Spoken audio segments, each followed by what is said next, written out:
Terima kasih Tuhan Yesus atas anugerah-Mu, penyertaan-Mu, khususnya untuk minggu ini ya Tuhan. Sehingga kami boleh, walaupun berada di rumah masing-masing, boleh Tuhan ambil waktu untuk beribadah kepada-Mu ya Tuhan.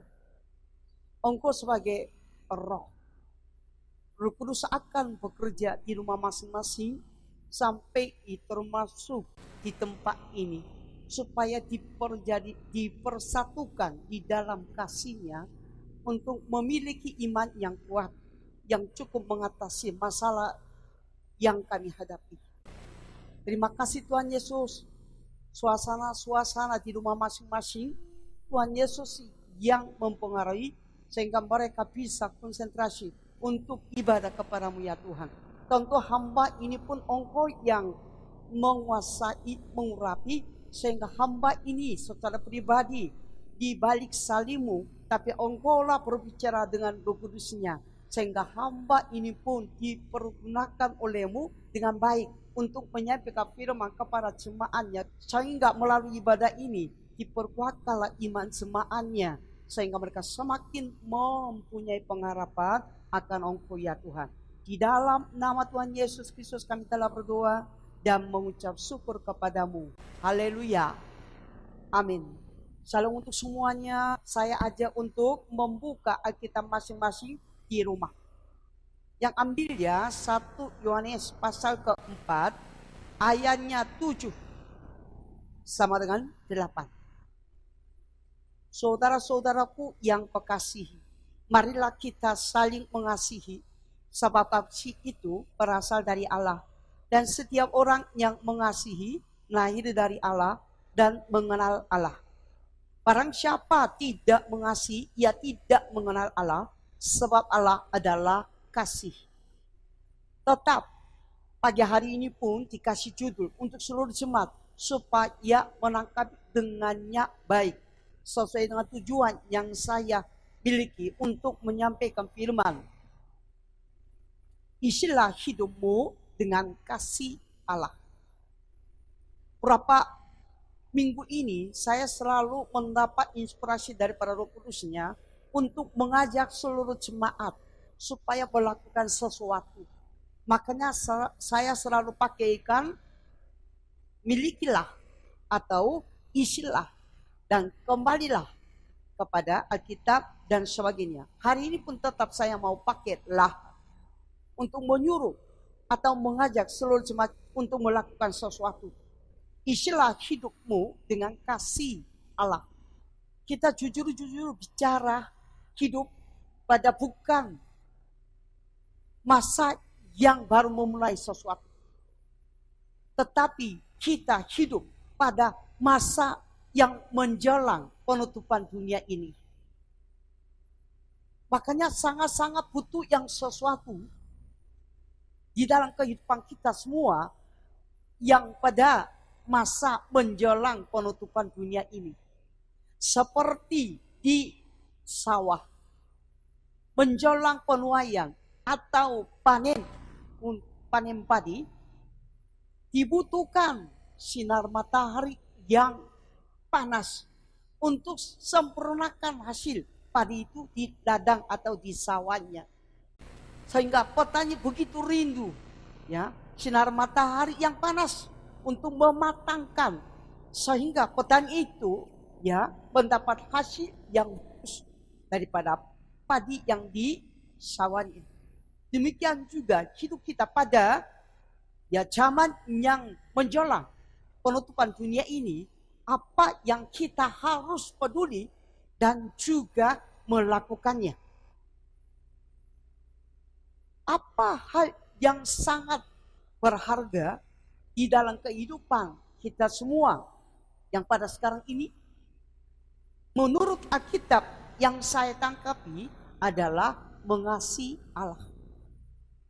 Satu hal yang kita harus lakukan secara mutlak ya, sebagai orang yang hidup pada zaman yang menjelang penutupan dunia ini, yaitu mengasihi Allah. Sebenarnya mengasihi Allah itu kalimat yang biasa yang diungkapkan oleh umat Kristen. Tapi betul-betul kita harus mengerti sehingga bagaimana mengasihi Allah. Ya, sesuai dengan Lukas pasal 10 ayat 27 juga segenap hati, segenap kalbudi, dan segenap kekuatan kita semua harus mengasihi Allah. Saya akan lebih jelaskan lagi dengannya 1 Yohanes pasal 4 ayat 7 yang tadi kita baca bersama-sama, yaitu saudara-saudaraku yang kekasihi, marilah kita saling mengasihi. Sebab kasih itu berasal daripada Allah. Dan setiap orang yang mengasihinya lahir dari Allah dan mengenal Allah. Siapa yang mengasihi Allah berarti sudah lahir daripada Allah dan juga mengenal Allah. Dengan kata lain, kalau tidak mengasihi Allah berarti mereka belum lahir daripada Allah dan juga belum mengenal Allah.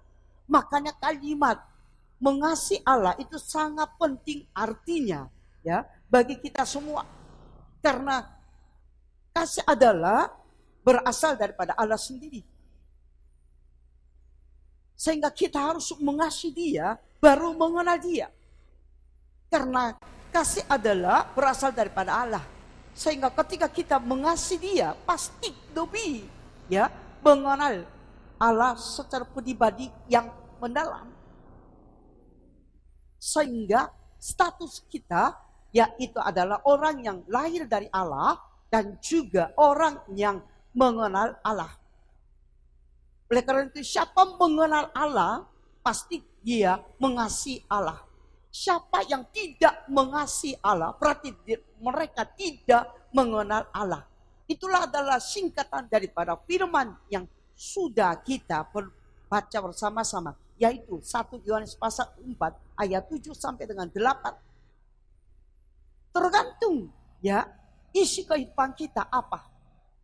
Apakah dengan kasih berarti lahir daripada Allah dan juga mengenal Allah. Tapi kalau kehidupan kita diisi dengan hal yang lain selain mengasihi Allah, itu belum tentu mengenal Allah. Seperti sebagai contoh, kalau botol disebutkan sesuai dengan isinya. Kalau botol diisi dengan air minum, pasti botol air minum. Kalau diisi dengan jus, pasti bilang botol jus. Kalau diisi dengan minuman keras, pasti bilang apa? Botol minuman keras. Dan sebagainya. Demikian juga kalau botol diisi dengan air berbagai macam warna. Kalau airnya warna biru, pasti botol juga kelihatan air. Ya, kelihatannya warna biru. Kalau dengan warna kuning, pasti botol kelihatan dengan kuning dan sebagainya. Demikian juga isi kehidupan kita dengan apa? Baru menampakkan diri sebagai orang yang lahir daripada Allah dan mengenal Allah, atau belum atau tidak mengenal, belum lahir daripada Allah sendiri. Karena 1 Yohanes pasal ke-4 ayat ke-8, barang siapa tidak mengasihi, ia tidak mengenal Allah. Sebab Allah adalah kasih. Seringkali kita salah paham. Allah adalah kasih. Bukannya kasih adalah Allah. Berarti Allah memiliki satu sifat yang selama-lamanya adalah kasih. Sehingga disebutkan firman ini bilang, Allah adalah kasih. Makanya ketiga kehidupan kita isi dengan kasih Allah, kita mengenal Dia.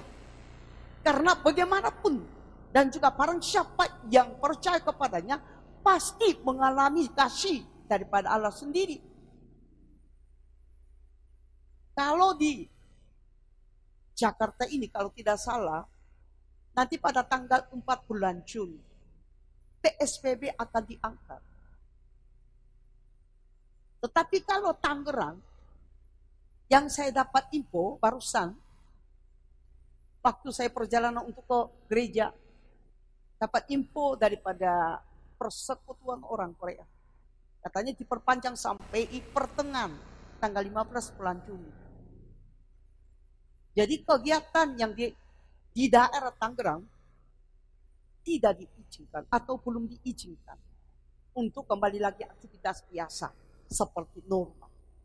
Tapi PSBB tetap berlaku sampai tanggal 15.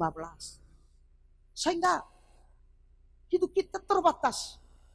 Betapa kuasanya pandemi COVID-19 ini menimpa hidup kita. Tetapi di tengah-tengah itu, kita sebagai orang yang mengasihi Dia, pasti diberikan kuasa untuk mengatasi. Kalau sepasang suami istri, walaupun mereka tidak merasa cukup ya dengan penghasilan untuk menjalankan rumah tangga serta anak-anak kalau ada. Tetapi karena ada saling mencintai, saling mengasihi, bisa mengatasi dengan cinta. Demikian juga pandemi ini ya menakutkan kehidupan orang tinggal di bumi ini, termasuk orang yang percaya kepadanya. Tetapi di situ ada perbedaan di antara orang-orang tidak mengenal Allah, tidak mengasihi Allah, dan juga orang yang mengasihi Allah, yaitu diberikan kuasa untuk mengatasi masalah itu. Makanya kita sabar sebagai orang yang percaya. Betapa banyak orang Kristen yang di gereja sering dan mudah mengatakan, aku mengasihi Tuhan. Aku mengasihi Tuhan. Betul dan sungguh mereka betul mengasihi Tuhan. Karena kasih itu ada tandanya. Siapapun yang mengasihi Tuhan, pasti ada sukacita di tengah-tengah seperti yang masalah kita hadapi. Sampai bisa mencintai dan bisa mengucap syukur. Bisa juga ibadah menjadi pusat dalam kehidupan kita semua. Walaupun berada di rumah masing-masing. Bukan saya mau mengganggu diri. Kalau merasa jemaat Ibu Grace sedang mau mengganggu diri, sombongkan diri, maafkan saya. Tapi bukan sampai asal hati saya yang sombong. Tapi setelah sedang saya alami pandemi COVID-19 ini, justru saya lebih mengeluarkan diakonnya untuk orang lain. Bukannya dibawa ke gereja lagi, bukannya dibawa gereja saja, tetap untuk gereja di dalam persembahan ya sebagai diakonia tetap. Tapi selain itu, kalau pakai Grab, saya sedikit tambah. Karena saya punya OVO, jadi secara otomatis keluar daripada OVO. Tapi saya uang cash membantu. Orang antar makanan saya kasih sesuatu. Lebih sedikit banyak daripada sebelumnya. Karena saya mengasihi Tuhan. Saya juga merasa dicintai, dikasih oleh Allah. Sehingga hati yang selalu suka sama dengan Tuhan, punya damai sejahtera di dalam hati saya, di dalam kehidupan. Sebelum COVID-19 ini, setelah COVID-19 ini, saya jauh beda. Pemasukannya juga, walaupun tidak begitu. Tetapi saya tidak akan guncangkan dengan hal itu. Tetap memberikan terbaik. Ya. Karena mengasihi Allah. Tanda daripada kasih, sukacita. Dan mengasihi tetangga dan orang lain. Mengucap syukur. Dan ibadah menjadi pusat dalam kehidupan kita semua. Ini adalah tanda daripada kasih. Ya. Daripada juga kita yang mengasihi Allah sendiri. Itulah perbedaan orang yang tidak mengasihi Tuhan dan juga orang yang mengasihi Allah sendiri. 1 Yohanes pasal ke-4 ayat ke-10. Inilah kasih itu, bukan kita yang telah mengasihi Allah, tetapi Allah yang telah mengasihi kita dan yang telah mengutus anaknya sebagai pendamaian bagi dosa-dosa kita. Saya merasakan sekarang ini banyak bilang hidup di dalam kegelapan. Karena tidak bisa menduga masa depan apa yang terjadi lagi. Begitu gelap, begitu kacau, begitu bingung. Karena tidak bisa mengira. Siapa tahu 3 bulan ini ada yang stop, nonaktifkan dalam pekerjaannya. Bukannya dihentikan menjadi PHK, tapi tidak dikasih gaji, tapi tidak di PHK, hanya nonaktif, hanya tunggu di rumah. Siapa yang menyangka tiba-tiba mulai mari dari negara jauh-jauh dari Cina, dari jauh dari Korea sampai tiba di Indonesia. Siapa yang menyangka? Siapa yang mengira? Tapi justru terjadi di depan mata kita. Bagaimana kita respon terhadap masalah yang di luar pikiran kita ini? Yaitu hasil daripada yang mencintai Allah. Ya. Pada saat itu, orang yang mencintai Allah, itu mengalami sesuatu yang perobosan daripada Allah dalam kehidupan kita semua. Sehingga siapapun yang dikasih, siapapun menerima kasih daripada Allah sendiri, akan beroleh hidup yang kekal. Sesuai dengan Yohanes pasal 3 ayat ke-16, begitu jelaskan, karena begitu besar kasih Allah akan dunia ini, sehingga ia telah mengaruniakan anaknya yang tunggal, supaya setiap orang yang percaya kepadanya tidak binasa, melainkan beroleh hidup yang kekal. Jemaat Allah yang kita percaya adalah Maha Tahu. Dia tahu kapan ya didatangi dengan pandemi COVID-19 ini, khususnya di tengah-tengah Indonesia. Siapa yang tahu? Allah tahu. Karena Allah Maha Tahu. Makanya kedatangan Yesus pertama kali untuk juru selamat bagi kita semua, yaitu juga adalah solusi daripada Tuhan terhadap orang-orang yang sedang mengalami pandemi COVID ini. Makanya orang kita ini yang percaya kepadanya, betapa beruntungnya kita memiliki Yesus sebagai juru selamat dan solusi dalam kehidupan kita semua. Makanya kita kembali lagi membalaskannya, mencintai Allah. Karena Allah adalah kasih. Dengan kata lain, kalau isi Alkitab diungkapkan dengan kata lain adalah, Alkitab adalah tentang kasih Allah terhadap manusia. Kasih Allah luar biasanya, ya, kekuatannya seperti maut. Itu Kidung Agung pasal ke-8 ayatnya 6-7. Taruhlah aku seperti meterai pada hatimu, seperti meterai pada denganmu, karena cinta kuat seperti maut. Kegairahan gigih seperti dunia orang mati.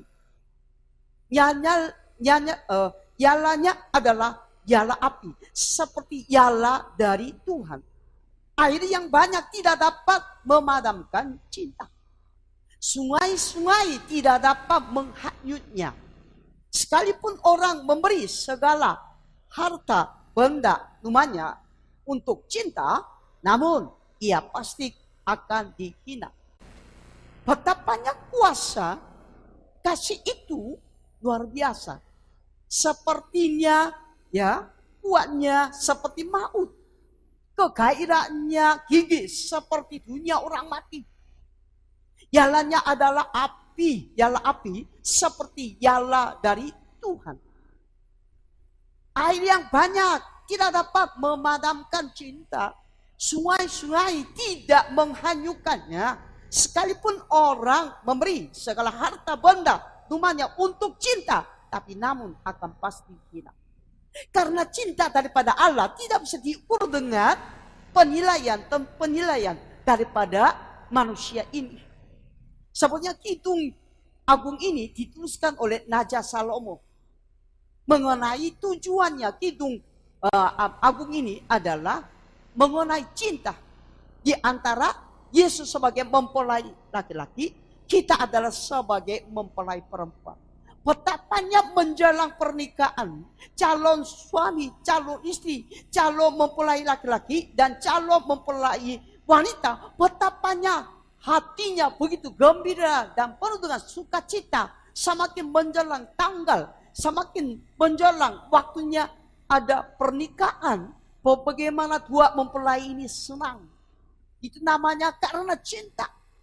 Nah, Kidung Agung ini dituliskan oleh Naja Salomo dengan tujuannya menceritakan tentang kasih daripada Allah melalui Yesus Kristus sebagai mempelai laki-laki bagi jemaat yang percaya kepadanya sebagai mempelai wanita. Makanya mereka bilang tidak bisa kasih ditukar, dibeli oleh segala ya, benda harta di rumah untuk mendapat cinta. Enggak bisa. Karena cinta daripada Allah tidak bisa diukur dengan penilaian daripada manusia. Cinta Allah tidak bisa harga, ya, jual beli. Tidak bisa terukur cinta daripada Allah. Kenapa? Allah adalah kasih. Jadi kasihnya dimiliki oleh Allah. Ya. Apapun dimiliki oleh Allah tidak bisa diukurkan dengan pengukuran daripada manusia itu. Apakah kita mengukurkan penilaian kematian Yesus di kayu salib? Tidak mungkin, tidak bisa terukur. Karena cinta dimiliki oleh Tuhan tidak bisa diukurkan oleh pemikiran daripada manusia atau pengukuran daripada manusia itu. Sampai anak yang tunggal sebagai Allah menjadi manusia, bagaimana kita menilaikan, ya, Yesus, hati Yesus yang merendahkan diri sampai datang manusia dan sampai mati di kayu salib. Makanya kasih Allah, ya, bukannya kasih secara agama, tetapi kasih daripada Allah adalah kasih yang tanpa terbatas, ya, terhadap manusia yang diciptakan sesuai dengan gambar rupa Allah sendiri. Sehingga walaupun manusia berbuat dosa, tapi Tuhan tidak membiarkan mereka sampai ke maut, tetapi kirimnya anaknya sebagai tanda kasih daripada Allah terhadap manusia sebagai gambar rupa Allah sendiri. Sehingga tanpa batas begitu sayangi dan cintai kita semua walaupun kita telah berbuat dosa. Manusia adalah sasaran cinta daripada Allah sendiri ketika diciptakan sesuai dengan gambar rupa Allah. Sehingga cinta Tuhan adalah menanggung jawab kehidupan manusia sebagai gambar rupa Allah. Apalagi percaya kepada Tuhan Yesus Kristus. Makanya di dalam organisasi gereja, khususnya pelayan-pelayan, pengerja-pengerja di dalam gereja, sebelumnya mengambil pelayanan harusnya pikirkan, ya, daripada pertanyaan Yesus terhadap Simon.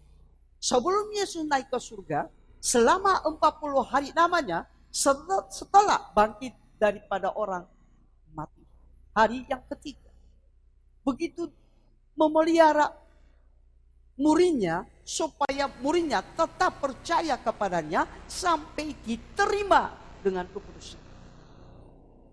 Pada saat itu setelah makan sarapan, Yesus begitu dia memandang Petrus dan tanya,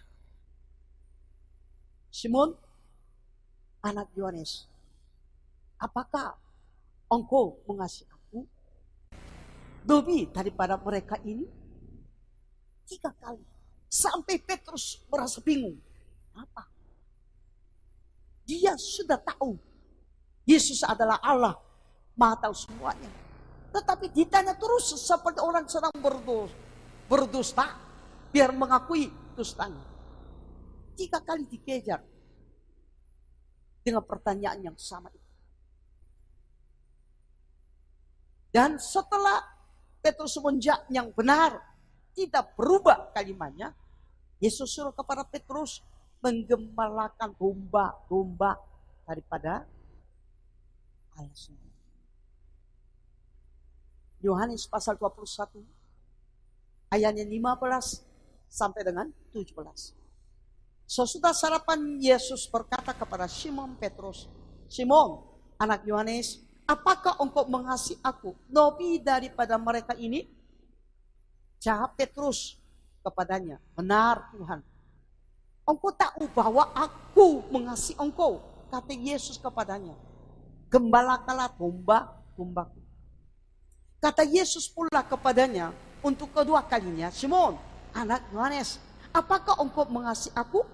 Jawab Petrus kepadanya, benar Tuhan, engkau tahu bahwa aku mengasihi engkau. Kata Yesus kepadanya, gembalakanlah domba-dombaku. Kata Yesus kepadanya untuk ketiga kalinya, Simon anak Yohanes, apakah engkau mengasihi aku? Mulai gelisah. Maka sedih hati Petrus karena Yesus berkata untuk ketiga kalinya, apakah engkau mengasihi aku? Dan ia berkata kepadanya yang terakhir, Tuhan, engkau tahu segala sesuatu.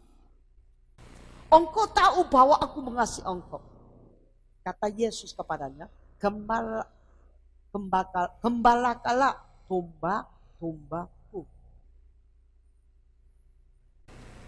Setelah terus Yesus tanya kepada Petrus,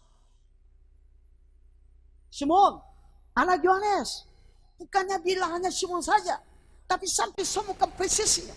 Bukannya bilang seperti Ibu Grace, tapi Ibu Grace Simon, belakang Jongai dan sebagainya. Seperti itu, kalau kita pasti merasakan gelisah sedikit. Apa yang nanti dilanjutkan pertanyaan daripada Yesus terhadap Petrus. Kenapa? Simon, sebut dulu, anak Yohanes. Pasti Petrus pikirkan, kenapa tiba-tiba bicara seperti itu? Apakah engkau mengasihi aku lebih daripada mereka ini? Petrus begitu. Ya, benar Tuhan, aku mengasihi. 2 kali ditanya lagi. Pertanyaan yang sama, kalimat yang sama. Petrus juga kalimat yang sama. Tidak akan ubah. Karena hati dia tulus. Begitu mengasihi Yesus. Walaupun seorang murid yang suka emosi. Dan ketika kali ditanya, dia udah sedih. Kok Tuhan tidak tahu hati? Sampai ditanya 3 kali. Maka dia bilang, engkau tahu sesuatu bagiku. Aku tetap mengasihi engkau. Disuruh oleh Yesus apa? Gembalakanlah domba. Hai pengerja dan pelayan GBP Kapra. Sebelum ambil pelayanan, apakah pikirkan pertanyaan ini kepada sendiri? Kita nggak bisa lepaskan dari pertanyaan ini, termasuk saya, Ibu Grace, pendeta, hamba Tuhan, yang seharusnya saya selalu ingat. Ibu Grace Mungyong Ai, apakah engkau mengasihi aku lebih daripada jemaat ini? Lebih daripada orang dunia ini? Saya harus menjawab, ya Tuhan, benar. Aku mengasihi. Karena aku mengasihi engkau, engkau suruh gembalakan domba-domba di bepok kaprang, aku setia. Seandainya Tuhan bilang, udah tua, kamu tidak usah lagi. Mau ganti gembala. Saya tidak bisa omong. Karena saya hamba, budak Allah. Bukan saya pemimpin, bukan saya majikan. Bukan saya memiliki bos, memiliki organisasi GBP Kapra. Saya harus mengundurkan diri. Dan menunggu pesan daripada Tuhan.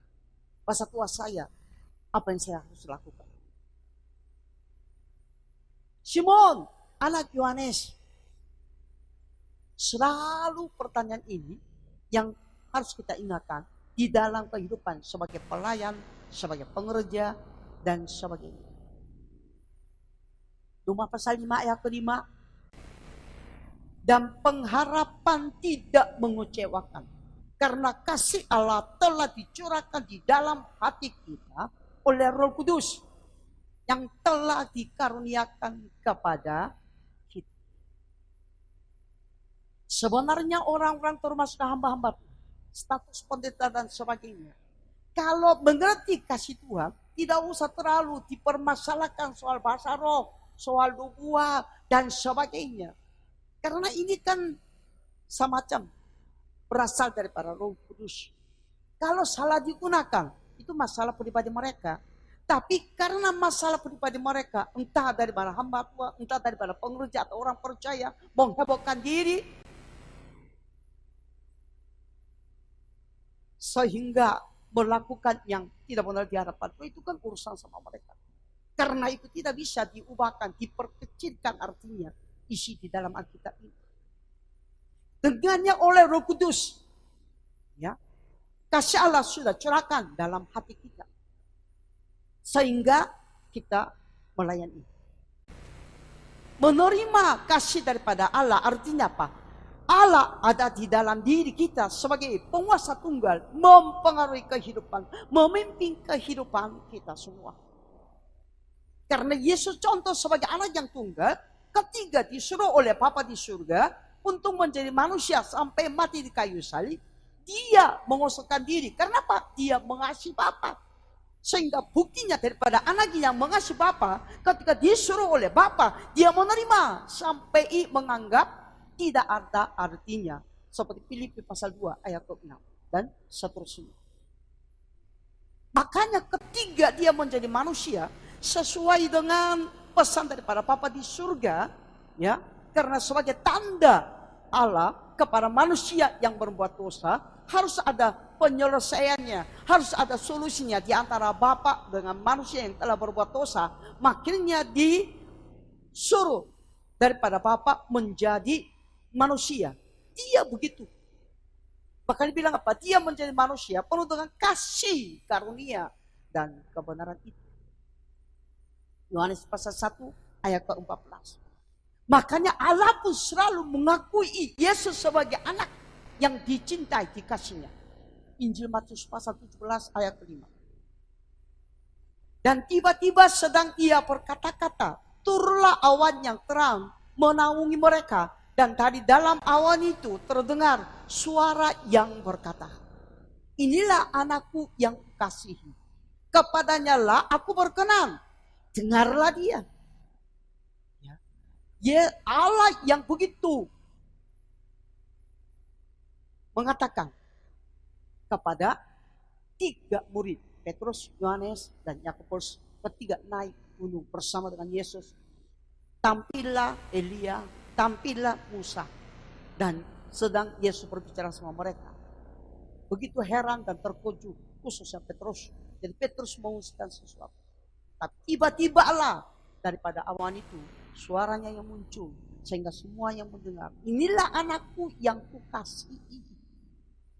Dengarlah daripada dia. Siapa yang mendengar daripada Yesus akan dicinta oleh Allah. Siapapun yang menolak, tidak mau mendengar Yesus, tidak akan dikasih, dicinta oleh Allah. Itu kebenarannya yang kita harus pikirkan. Prioritas utama pekerjaan Tuhan bukan melayani orang lain, tapi harus rasakan kasih Tuhan di dalam dirinya sehingga menjadi orang yang dikasih oleh Allah. Itulah yang memunculkan sesuatu yang keberanian dan kekuatan yang sampai kita melayani orang lain. Masalahnya pengerja, hamba Tuhan, pendeta dan pelayan lain tidak merasakan dia dicintai oleh Tuhan, tidak punya keyakinan bahwa kita adalah dicintai oleh Allah dan kita sendiri pun mencintai Allah sehingga menjadi lahir daripada Allah dan yang mengenal Allah tapi melayani masalah itu sehingga timbul iriati, timbul kritik dan timbul sesuatu yang tidak benar di hadapan Tuhan terjadi di tengah penggembalaan gereja. Karena mereka itu orang mengasihi Tuhan tidak bisa membenci orang karena dia pun dicintai oleh Allah sehingga melalui Yesus sebagai kekasih daripada Allah kita diampuni segala dosa yang kita buat menjadi orang yang akan diselamatkan. Bagaimana membenci orang? Bagaimana ya berdusta sama orang lain dan sebagainya. Makanya betapa pentingnya kita mencintai Tuhan adalah bukti ya, yaitu bahwa kita adalah lahir daripada Allah dan mengenal Allah.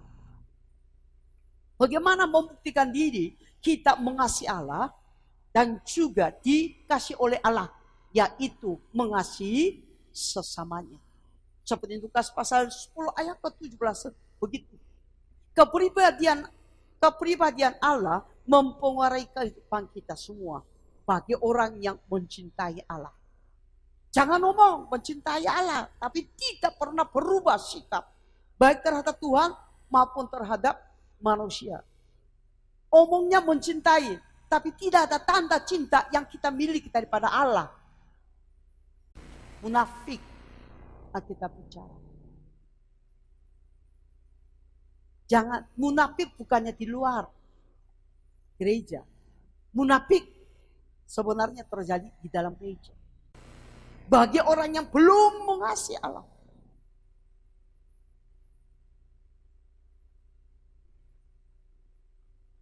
berarti tidak atau belum lahir dari Allah, belum mengenal Allah. Sebenarnya saya selalu pikirkan dan berdoa. Setiap kali saya datang di sini dalam ibadah khususnya pelayan di atas mimbar, satu demi satu saya berdoa dan tanya semua. Mereka sudah mengasihi Tuhan. Hanya mulut saja nyanyi, tapi hati yang sesungguhnya belum mengasihi Tuhan. Dengan kata lain, belum ada tanda kasih yang terima daripada Allah dalam kehidupan. Seperti botol diisi dengan warna apa? Sesuai dengan itu. Botol isi dengan apa isinya? Jus atau minuman keras dan air minum dan sebagainya. Sehingga semua juga lain. Orang yang mengasihi Tuhan pasti tidak ada tanda daripada kasih itu. Sehingga disebut oleh orang lain bilang, orang ini yang mengenal Allah. Tapi di dalam gereja dia orang maaf ya sampai pelayan, tapi di luarnya kacau balau. Memalukan Tuhan. Berapa persen di antara jemaat KBPK Transport itu? Apalagi sekarang karena COVID tidak datang gereja 3 bulan. Menurut saya banyak yang kacau. Karena tidak dilihat. Mungkin setiap minggu mungkin oleh hambanya bisa tegur. Sekarang tidak ada yang menegur. Karena saya juga kaku dengan ini, syuting ini. Jadi apa yang saya mau bicara secara jujur, saya nggak bisa bicara. Karena banyak orang lain dengar, berketahu kondisi gereja. Sehingga saya menahan. Hanya omong baik-baik. Makanya bilang, Tuhan, cepat pengangkatan COVID ini. Biar saya bicara. Sejujur-jujurnya. Supaya jemaat mendengar, berubah, mengasihi. Orang yang mengasihi Tuhan pasti gak ada cinta. Karena kasih, mengenai kasih sudah tercantum di dalam 1 Korintus pasal ke-13. Pasal kasih. Bagaimana artinya kasih itu yang daripada Allah sendiri. Tidak usah saya ungkapkan pada sekarang. Semua tahu 1 Korintus pasal 13 adalah pasal kasih. Seringkali ada nyanyi, seringkali kita omong, seringkali tulis di dalam undangan pernikahan dan sebagainya.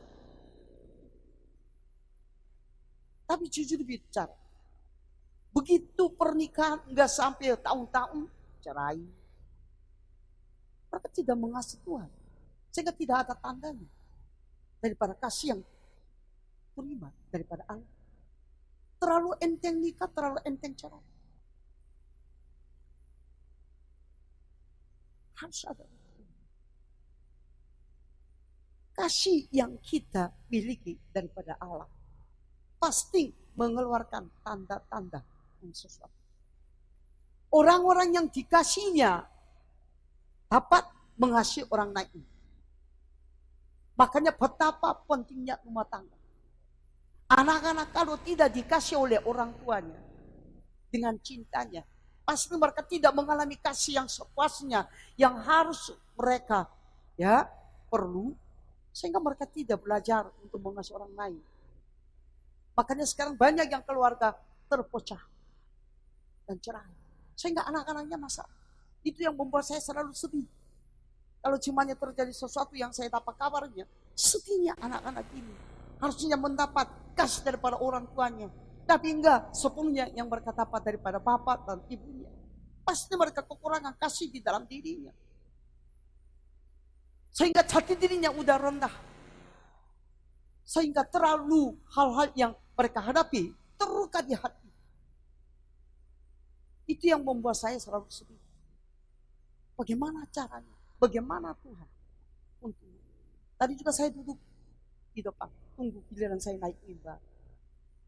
Apakah setelah ibadah, nanti kalau sudah boleh ibadah di gedung ini, apakah nantinya orang-orang setelah ibadah ada yang butuh didoakan karena sedih, karena sesuatu yang kekurangan di dalam dirinya, butuh doa daripada hamba Tuhan? Apa? Siapa yang pendoa sahabat untuk dia setelah ibadah? Satu ruangan dikhususkan untuk orang-orang yang haus didoakan sampai dibuat supaya menghiburkan mereka, karena kasih Tuhan selalu bersinar bagi mereka juga. Melalui apa? Orang tua. Tapi orang tua tidak dihungsikan dengan keinginan sendiri egonya. Sehingga putuslah kasih daripada Allah yang harusnya dibutuhkan dalam kehidupan anak-anak yang di dalam pertumbuhan fisik dan juga roh. Makanya orang tua lebih pekaparan hati-hati. Betapanya mengasihi anaknya. Karena orangnya yang kekasih daripada Allah merasakan aman. Makanya orang yang kurang gizi pasti imunitasnya kurang. Demikian juga, ya, kita harus menjadi kekasih daripada Allah. Dan Allah juga, Yesus juga menjadi kekasih dalam kehidupan kita. Saya nggak merasa aman. Hidup ini, walaupun ya, tidak begitu banyak uang. Seperti kondisi begini. Ulangan pasal 33 ayat ke-12 tentang Benyamin. Ia berkata, kekasih Tuhan yang diam padanya dengan tentera. Tuhan melindungi dia setiap waktu dan diam di antara neleng-neleng. Siapa yang menjadi kekasih Tuhan? Siapa yang begitu mencintai Allah? Seperti Salomo begitu mencintai istrinya. Yang di dalam hidung aku. Yang menggambarkan atau mengekspresikan tentang kasih di antara Kristus sebagai mempelai laki-laki dan orang percaya atau jemaat yang sebagai mempelai wanita. Kekasih Tuhan yang diam padanya dengan tentram. Tuhan melindungi dia karena itu tentram. Setiap waktu dan diam di antara neleng-neleng. Tentram. Ketika kita menjadi kekasih Tuhan, tidak usah bingung. Saya bicara. Kalau seandainya saya ditolak dengan COVID-19 ini, saya tidak akan mengeluh. Oh, inilah nasib saya yang Tuhan menentukan supaya segera mau masuk ke kerajaan surga. Kalau disembuhkan dengannya pengobatan, mengucap syukur Tuhan panjang umur dan Tuhan kasih solusi melalui pengobatan dan sebagainya. Hal-hal yang demikian itu tidak akan mempengaruhi hidup saya yang mengasihi Allah. Saya harap jemaat juga seperti itu. Jangan mengeluh di rumah. Orang mengasihi Tuhan tidak mengeluh, tapi selalu ambil hati yang sukacita dan tenteram. Karena kita menjadi kekasih daripada Allah sendiri. Hakim-Hakim pasal ke-5 ayat 31 juga begitu. Firman Tuhan berbunyi demikian. Demikianlah akan binasa segala musuhnya, ya Tuhan. Tetapi orang yang mengasihinya bagaikan matahari terbit dalam kemegahannya. Lalu amallah negeri itu 40 tahun namanya. Bagi orang yang mengasihi dia, amal dalam kehidupan. Tidak usah gelisah. Dan sebagainya. Jemaat GBPK yang saya begitu berulang-ulang. Bacalah firman. Renungkanlah dengan tuntunan Roh Kudusnya. Pasti menangkap sesuatu. Firman ini sempurna. Yang dihilangkan oleh Roh Kudusnya. Yang dituliskan oleh beberapa puluh orang sebagai penulis. Yang dihilangkan oleh Roh Kudusnya. Bacalah firman, renungkanlah mendalam-dalam dengan tuntunan Roh Kudusnya. Pasti manis. Dan hidup di tengah-tengah susah begini pun pasti ada sukacita. Kelegahannya. Cinta, kekuatan cinta adalah seperti maut. Betapa maut menakutin orang. Kuasa maut itu mengerikan orang di bumi ini. Lebih dari itu cinta. Mempengaruhi kehidupan kita semua yang percaya kepadanya. Paham jemaat KBP pekapra di rumah masing-masing?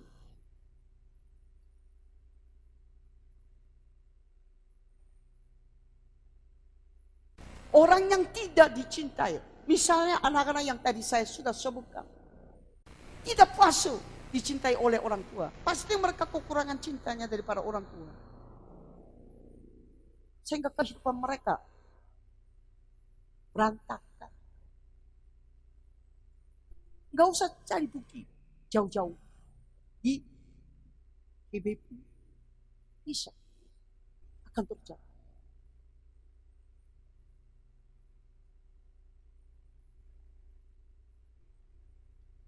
Pada saat sekarang begini kita harus perlu adalah cinta daripada Allah. Cinta daripada Allah menjamah, menyentuh, menghiburkan, dan memulihkan. Karena cinta ini bisa menutupi banyak sekali dosa. 1 Petrus pasal 4 ayat ke-8. Tetapi yang terutama, kasihlah sungguh-sungguh seorang akan yang lain, sebab kasih menutupi banyak sekali dosa. Bukan banyak, banyak sekali dosa. Oleh karena cinta bisa ditutupi. Cara satu-satunya mengurangi dosa di dunia ini adalah orang percaya begitu kuat mengasihi Allah dan mengasihi sesama manusia. Lukas pasal 10 ayat 27. Jawab orang itu, kasihlah Tuhan Allahmu dengan segenap hatimu dan dengan segenap jiwamu dan dengan segenap kekuatanmu dan dengan segenap akal budimu, dan kasihlah sesamamu manusia seperti dirimu sendiri. Di sini ada urutannya. Bukannya mengasihi orang lain dengan kemampuan sendiri, itu salah. Tapi lebih utama kita mengasihi Tuhan. Siapa yang mengasihi Tuhan berarti lahir daripada Allah. Yang sudah mengenal Allah berarti yang bisa.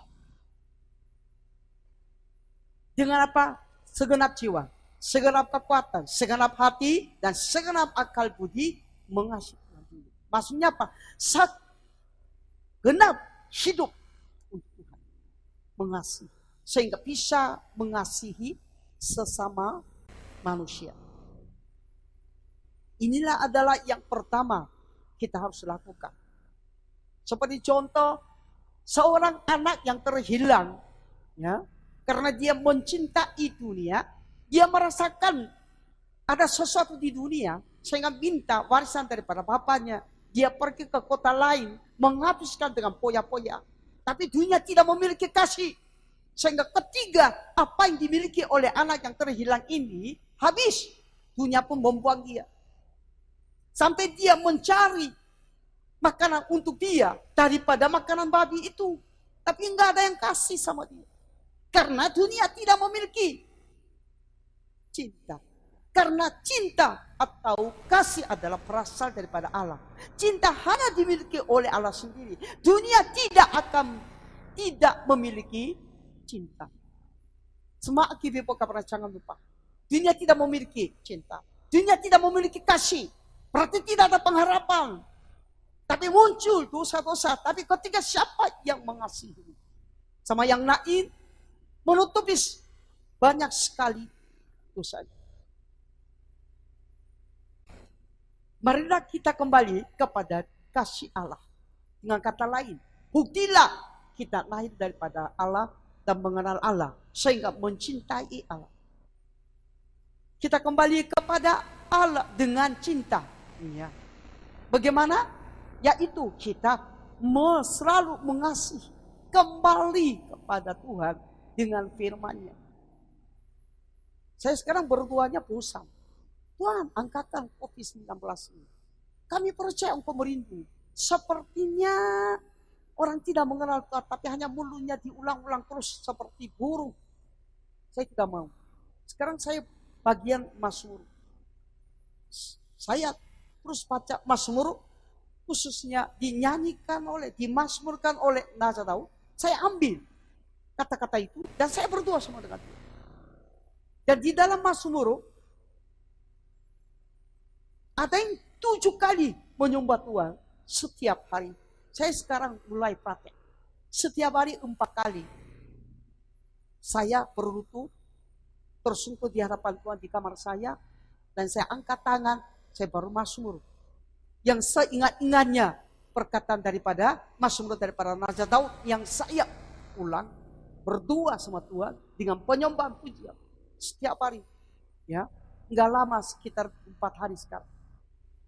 Paling sering diingat, mulai pagi bangun berdoa dulu, jam berapa saya akan. Kalau ada urusan sebentar keluar, jam berapa sampai cek dulu. Saya catat dulu, berapa kali, 7 kali. Makanya nggak ada sempat obrol, nggak ada sempat yang membuang waktu. Tapi berumah semua gitu. Di situ saya merasakan terharu sama dengan Tuhan. Wow, kasih. Tidak, belum saya mengalami perubahan, ya, ekonomi dan sebagainya. Yang namanya kemarin juga diumumkan ketika saya buka WA oleh Pak Edi, katanya saya operasi. Memang itu dulu 6 bulan yang lalu harus silikon, jadi harus diangkat, ya, termasuk katarak katanya. Jadi lumayan, habis 100 juta lebih 2 kali. Tapi ada yang menolong, saya nggak bisa. Kalau soal secara ekonomi saya tidak berubah, mengalami suatu perubahan. Tapi ketika saya mencoba memuji Tuhan dengan sebagai bukti mencintai Tuhan. Sekarang saya di rumah mencintai dengan cara apa? Sebagai bukti kepada Tuhan. Ya, saya 7 kali sesuai dengan Mazmur yang tercantum. Saya lupa ayat pasalnya. Saya bermasmur sama Tuhan. Bosan, angkat kopi ini begini-begini. Saya bilang bermasmur bagi Tuhan di tengah-tengah. Lebih waktunya 1 hari di pelataran Tuhan daripada sebuah di tempat lain. Tuhan Yesus, rumah saya adalah pelantaran bagi Tuhan. Saya mau bermasmur Tuhan Yesus. Saya masuk baik galak dengan angkat tangan saya kepada Tuhan. Merasakannya enak. Namanya sudah tua. Visinya saya nggak pernah pikirkan, tapi tangannya sekarang 1 bulan. Sedikit bergerak, merasa sakitnya minta ampun. Saya orangnya sedikit keras. Banyak yang dia ajak pergi ke rumah sakit supaya lungsin dan foto dan sebagainya. Saya tanya sama dia. Makanya kemarin Pak Joshua beli alat untuk kencangkan supaya saya tidak boleh bergerak. Dia boleh saya pasang, tapi jangan sampai mimbar, jadi saya lepaskan. Makanya saya dirasakan sedikit sakit. Bukan sedikit sakit sampai saya tahapnya, sampai harus saya tutup. Ya, kuatkan gigi saya supaya hilangkan rasa ini. Tidak berubah. Sebenarnya COVID-19 ini bukan masalah saya. Tapi masalah saya adalah mata. Masalah saya adalah tangan saya yang sakit. Bukan COVID. Tapi saya bermasuk. Karena saya mengasihi Tuhan. Kita kembali kepada Tuhan. Perjanjian lama adalah hukum Taurat. Hukum Taurat. Orang-orang di perjanjian lama tidak ada pengampunan. Selalu ada hukumnya. Makanya banyak orang dibunuh oleh Allah sendiri. Sedikit aja Musa. Oh, nggak boleh hidup lagi. Harus mati di atas gunung dan sebagainya. Mayat pun tidak boleh diketemukan oleh orang-orang. Sehingga di mana? Entah di mana kuburan mayat Musa itu. Tidak tahu. Begitu. Yakobus pasal 2 ayat 10. Yakobus pasal 2 ayat 10 sampai dengan 11. Sebab barang siapa menurutin seluruh hukum itu, tetapi mengabaikan satu bagian daripadanya, ia bersalah terhadap seluruhnya. Sebab ia yang mengatakan jangan berzina, ia mengatakan juga jangan membunuh. Jadi jika kamu tidak berzina tetapi membunuh, maka kamu menjadi pelanggar hukum juga, akan dihukum. Ke-10 ini semuanya bisa nurut, ya. Tetapi satu diabaikan, itu udah kena hukumannya karena melanggar hukum Taurat yang di dalam perjanjian nama ini. Tapi melalui kematian Yesus Kristus sebagai kekasih daripada Allah sendiri, sehingga Yesus menjadi kekasih bagi orang yang percaya kepadanya, sehingga memenuhi sempurnakan hukum Taurat itu. Rasul Paulus pernah mengatakan, nomor pasal 7 ayat 24, aku adalah manusia yang celaka. Siapakah sanggup melepaskan aku daripada hukum maut ini? Hukum Taurat di dalam adalah hukum yang menghukumi orang. Bukannya untuk mengampuni hukum ini. Tapi hukum yang mengampuni adalah kasih. Hukum daripada Allah untuk mengampuni kita semua adalah kasih. Sehingga siapa yang mengasihi Tuhan akan diampuni. Siapa yang tidak mengasihi Tuhan tidak diampuni. Itu kebenarannya. yang mutlak kita harus jaga. Roma pasal 13 ayat ke-8. Janganlah kamu berhutang apa-apa kepada siapapun juga, tetapi hendaklah kamu saling mengasihi. Sebab barang siapa mengasihi sesamanya manusia, ia sudah memenuhi hukum Taurat. Jadi tidak akan kena. Tapi manusia tidak bisa mengasihi orang. Harusnya dapat apa? Daripada Tuhan adalah kasih, sehingga dapat Allah bisa mengasihi orang, sehingga memenuhi hukum Taurat, sehingga tidak kena maut untuk selama-lamanya, tapi bisa diselamatkan masuk ke kerajaan surga. Siapa yang percaya di rumah masing-masing katakan amin.